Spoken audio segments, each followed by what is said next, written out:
ازيك؟ يا رب تكون في احسن حال. هنكمل النهارده في الحلقه الرابعه من قصه الانبياء، وهنتكلم عن نبي الله سيدنا نوح عليه السلام.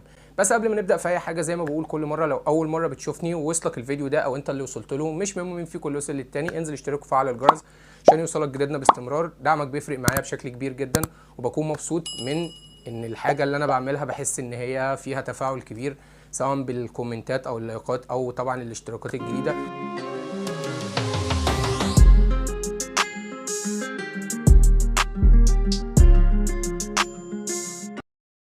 سيدنا نوح هو بيكون رابع نبي من انبياء الله، جه بعد سيدنا ادم وسيدنا شيس وسيدنا ادريس. لو انت ما شفتش السلسله دي من اولها، ارجع اتفرج على الثلاث حلقات اللي قبل دول في بلاي ليست، هتلاقي مكتوب عليها قصه الانبياء، هتلاقي فيها الثلاث حلقات اللي انا بكلمك عنها، وبعدين ارجع اتفرج على قصه سيدنا نوح اللي هنتكلم عنه النهارده. سيدنا نوح لما ربنا بعته للارض، بعته في الوقت اللي كان فيه الارض اتملت بالكفر والجحود.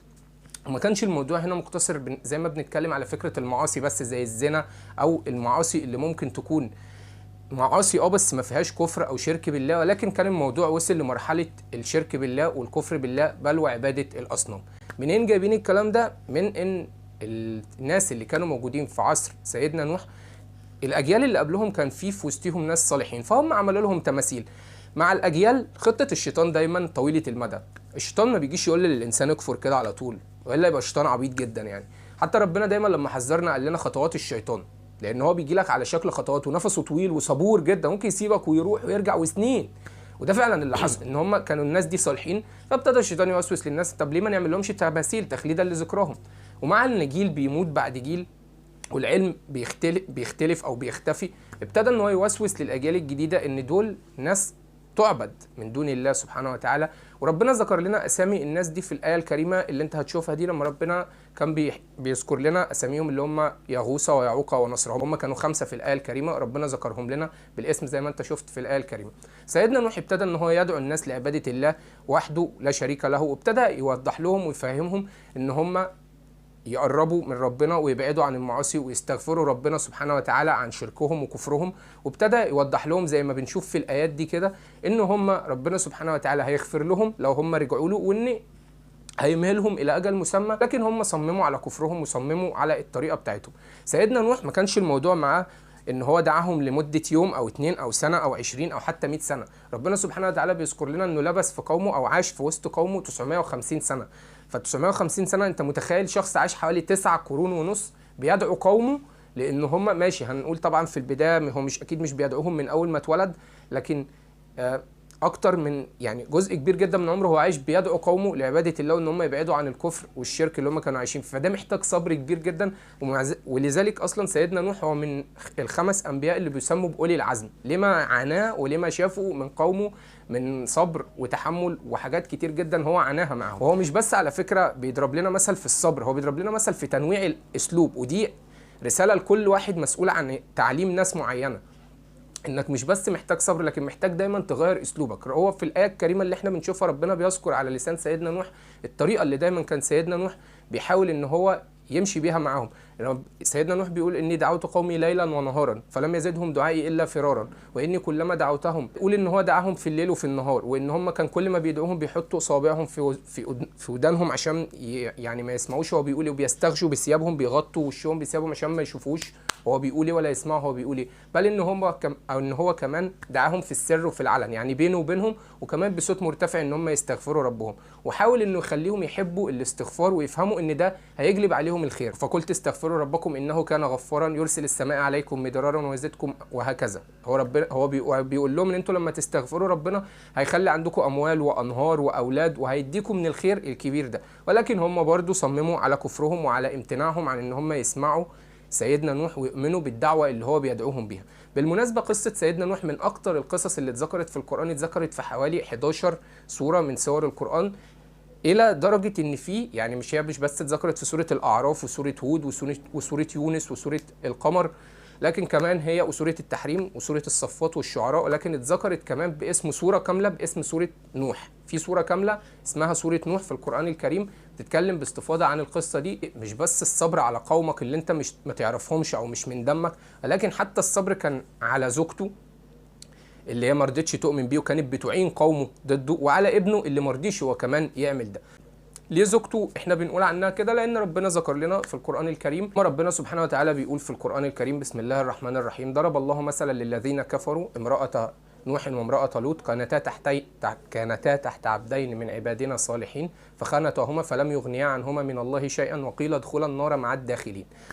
الخيانة هنا في المعنى ده مش المقصود بها الخيانة الزوجية، حاشا لله، ما فيش أي زوجة نبي من أنبياء الله سبحانه وتعالى حتى لو كانت مش مؤمنة أو ما أمنتش بدعوته واتعرضت للعذاب ما كانتش المقصود بها الخيانة دي، الخيانة الزوجية، لا حاشا لله. ربنا سبحانه وتعالى ما يعني بيكرم أنبياءه إن هم بيتزوجوا بزوجات تصونهم. لكن الخيانة المقصودة هنا هي خيانة الدعوة، إن هي بتخونه في الدعوة، إن هي كانت بتعين قومه اللي هم كفار أو مشركين أو فاسدين ضده، زي ما كانت بتعمل زوجة سيدنا لوط وزي ما عملت زوجة سيدنا نوح. عشان كده ربنا ضرب مثل بيهم للكفار، وإن هم اتقال لهم بعد كده ادخلوا النار مع الداخلين وتعذبوا مع القوم اللي نزل عليهم عذاب ربنا سبحانه وتعالى. وكمان ابن سيدنا نوح زي ما بنشوف في الآية الكريمة، لما سيدنا نوح بيقول له انه يجي يركب معاه السفينة وما يبقاش مع الكافرين، فابنه قال له سآوي إلى جبل يعصمني من الماء. سيدنا نوح قال له لا عاصم اليوم من أمر الله، فحال بينهما الموج فكان من المغرقين. الموج من شدته بتاع الطوفان كان عامل زي الامواج، في كتير من العلماء وصفوه ان هو وصل لمسافات عاليه جدا، فكان بيشبه فكره الجبل. تخيل انت من شده العذاب اللي نزل بيهم جبل من الميه او جبال من الميه والسفينه طافيه عليها. وهو صمم ابن سيدنا نوح ان هو ما يركبش السفينه. ربنا سبحانه وتعالى وصفه فيما بعد لسيدنا نوح لما سيدنا نوح بيقول له ان ابني من اهلي، فربنا قال له انه ليس من اهلك انه عمل غير صالح. فبالتالي هو كمان الابن هنا ما كانتش العمليه ليها علاقه بصله الرحم، ان هو ابني او الابن سيدنا نوح ما رضيش ان هو يؤمن وراح مع الكفار وهلك معاهم، وزوجته هي كمان حصل لها نفس القصه دي. فسيدنا نوح لما وصل بيه الحال ان هم ما كانوش راضيين يؤمنوا بيه وخلاص فهم ان هم مفيش نتيجه من اللي هو بيعمله معاهم، قرر ان هو يدعي عليهم بدعوتين. الدعوه الاولى زي ما بنشوف في الايه الكريمه كده ان ربنا يطبع على قلوبهم بمعنى اصح فما يشوفوش الحق وما يهتدوش بمعنى اصح للحق. والآية الثانية اللي ربنا بيذكر لنا فيها دعوته الصريحة لما قال ربي لا تذر على الأرض من الكافرين ديارا إنك إن تذرهم يضلوا عبادك ولا يلدوا إلا فاجرا كفارا.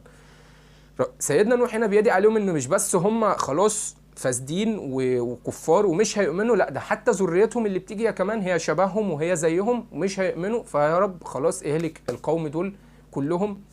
فربنا أوحى له بإنه يبني السفينة، وكانت علامة خروج الطوفان او علامه ان الطوفان هيجي هي ان يخرج الماء من التنور.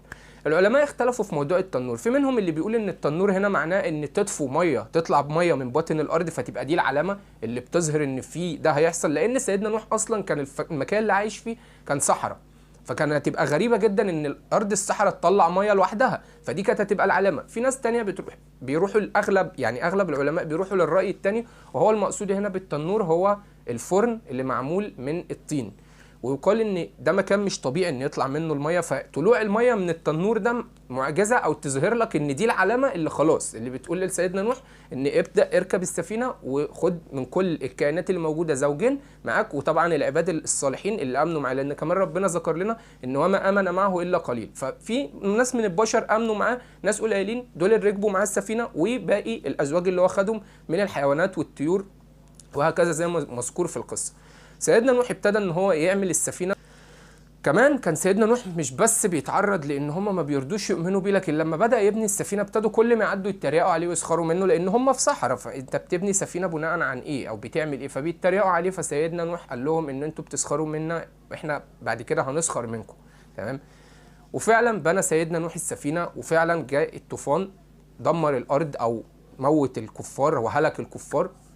وكان عذاب قوم سيدنا نوح برضو زي ما بنشوف في الآية الكريمة ان هم بعد ما غرقوا ادخلوا نار جهنم، او يعني بعد ما ماتوا بالغرق دخلوا النار، فده كان عذابهم في الدنيا وعذابهم في الآخرة، نظير لان هم كفروا بالله ونظير ان هم ما رضيوش يسمعوا نبي الله سيدنا نوح رغم الوقت الكبير اللي كان عندهم في الوقت ده. 950 سنة ده وقت كبير جدا، انت بتتكلم في 9 قرون ونص، يعني ما يقارب ال1000 سنة. حتى ربنا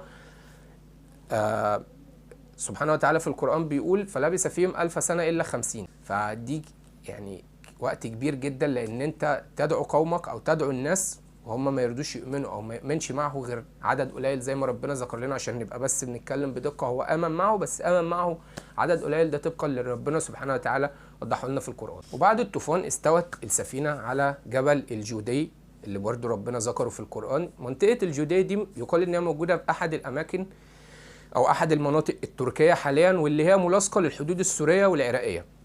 مش عارف بقى هل وقتها كانت المناطق دي تابعة لسوريا أو للعراق، وبعد كده حديثا حصل إن هي اتاخدت، لأن سوريا والعراق أو المنطقة دي كلها مرت بأحداث كتير جدا حصل فيها يعني مثلا زي حروب واحتلالات والكلام ده. فممكن يكون حد خد من المكان ده جزء، يعني خد الجزء اللي على الحدود ده وبقى تابع لتركيا. ولحد هنا بنكون وصلنا لنهاية قصة سيدنا نوح عليه السلام، عليه الصلاة وأتم السلام، وعلى نبينا أفضل الصلاة والسلام. ولو انت بتشوفني اول مره زي ما بقول كل مره وصلت للحظه دي، مشكورا. انزل اشترك وفعل الجرس، دعمك بيفرق معايا بشكل كبير جدا. وكنا النهارده مع رابع انبياء الله سيدنا نوح عليه السلام. استنوني الحلقه الجايه مع خامس انبياء الله. لو عشت وكان ليا عمر ان شاء الله اقدر احكي لكم القصه بتاعه النبي اللي جه بعد سيدنا نوح عليه السلام. شكرا لكم.